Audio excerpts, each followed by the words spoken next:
This year was the worst year. This year was the best year. This was a year of change. Hello, this is Peter Merrick, and I'm in La Jolla, and this is a video that I've been wanting to make for some time. However, I didn't have the words to make it. So let me share with you why it was the worst year. Well, I was hoping for things to go back to normal. And in my hopes of it going back to normal, it just got worse.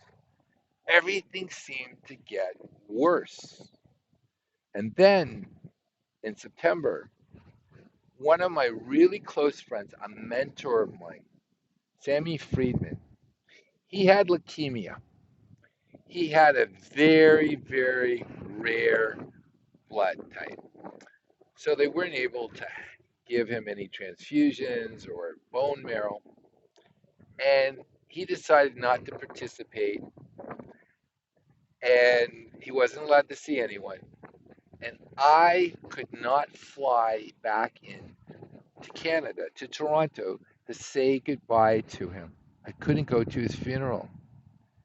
I can't even begin to share with you that every day it hurts me that I never got to say in person to someone who had such an impact on my life. It hurts. Well, then there was my friend Larry Lippick, who's my brother. He always made me laugh. I wrote a beautiful eulogy that you can look up on LinkedIn and it's posted. He was the smartest guy, the most witty individual I knew. He had such a great heart and he was brilliant. Larry had just one issue. He liked things the way they were. He couldn't handle change very much. Well, Larry made certain decisions not to participate, and his liberties were taken away, and Larry couldn't deal with that.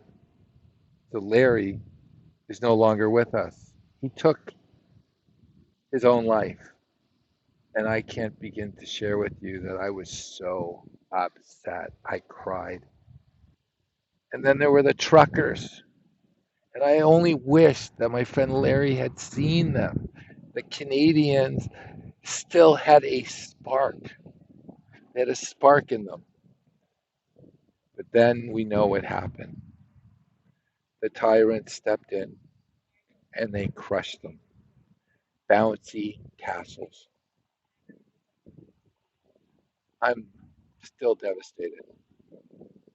And about a month and a half ago, my good friend and mentor, my writing mentor, one of the great financial writers in Canada, the most detailed oriented person who always got the story right, who always wanted to understand it, Al Emmett. Al passed away. He passed of COVID pneumonia, and he had participated. He had participated 4 times, and he still got something that he was told that he shouldn't have gotten. The part that I found really interesting is it took 8 days to find a funeral home in Toronto for his services. 8 days. Do you find that weird? To find a Catholic ceremony for him at a funeral home. 8 days. They were so full. No one questions anymore. So many people I just don't have much in common with anymore. My attachment to the city I grew up in has lessened with those 3 men leaving us prematurely. But what are the good things that come out of it? One, I feel that I'm a child again with my curiosity. Many things that I had accepted as truth, I question. I've gone down rabbit holes that I would have never, ever gone down before, ever. And I've met incredible people. As many people as I have lost, I have gained some of the most incredible friendships. I've had the most awake conversations. And I would never trade that for anything. So this has been the best and the worst years. It's been the worst because I've had to say goodbye to so many people I've cared about, to so many things I was attached to. And that made it sad. That was a death of the Peter that was. At the same time, it's been the greatest year because the Peter that is only the Peter of this moment because he's been introduced to so many wonderful people and experiences. I'm an organic. I want organic experiences. I want to have organic people. And I want to remain organic as a human being. And I invite people who want to go back to that, not outsourcing your brain, not outsourcing your experiences, not outsourcing your opinions. Use your senses, wake up, ask questions. That is the step that I found myself forced into taking. And thank God, I thank God every day because the scary thing would have been the alternative, spending my life being asleep. I want to share a real story with you that I found very depressing. I met a doctor, a specialist, and this is when I was a financial advisor. He had saved over $10 million, and this is back in the 90s. So that would be equivalent to maybe 30 million. We started having a conversation. You know where that conversation led? It led to the fact that he never wanted to be a doctor.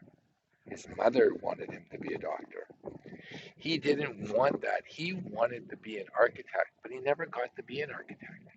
So you know what that $10 million that I looked at? It was no longer $10 million of like freedom. It represented 30 years doing something he hated that was not for him. Life is too short to live the delayed life plan. That means pushing your goals off to some future date. There's two fundamental flaws with living the delayed life plan. One is you'll know when to switch. And number two, you will live forever. I don't know anyone who has. So this is what I'm hoping by making this video.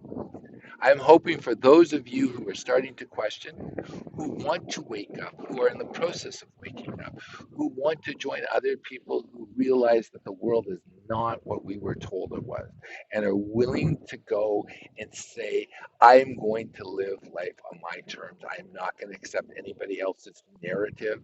I will not acquiesce to evil. And not doing something is making a choice. Actually seeing wrong being done and just shutting your windows and your doors and hoping that evil doesn't come on your doorstep is naive, because it will. Because I will leave you with this. This was a quote that comes out of World War II, and it goes like this.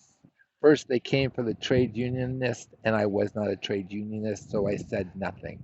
Then they came for the socialists, and I was not a socialist, so I said nothing. Then they came for the Jews, and I said nothing because I wasn't a Jew. And then they came for me, and there was no one left to speak for me. If you do not take ownership of your life, there are plenty of people who are going to take control of it. Now, it doesn't matter what your choices have been up until now. Life is lived moment by moment. And that means in this moment, you have the ability to change your life, your course. And I guarantee once you make that decision, people are attracted to people who have purpose in their step. I promise you this. You will live a more full life. I can't guarantee you will have riches. However, at the end of the day, all you have is your self-respect. And I don't care how much money you have and what your titles are. Stare in the mirror and be honest with yourself. Do you have your own self respect? Have you earned your own self respect? Do you have purpose in your step? Do you feel fulfilled by what you do? Are you congruent in how you speak, meaning you believe in what you say? That there's no flinch in what you say because you actually believe it. So please join me. My name's Peter Merrick. Please join me on LinkedIn. Please email me at peter at the king of Main Street. Please join my YouTube channel. If you're awake and you're listening, this is our time, and this is the greatest time. And up until the moment we awake, it's the worst time because we're living someone else's narrative, and it's time to live ours. Have an awesome day, and I look forward to us speaking again soon.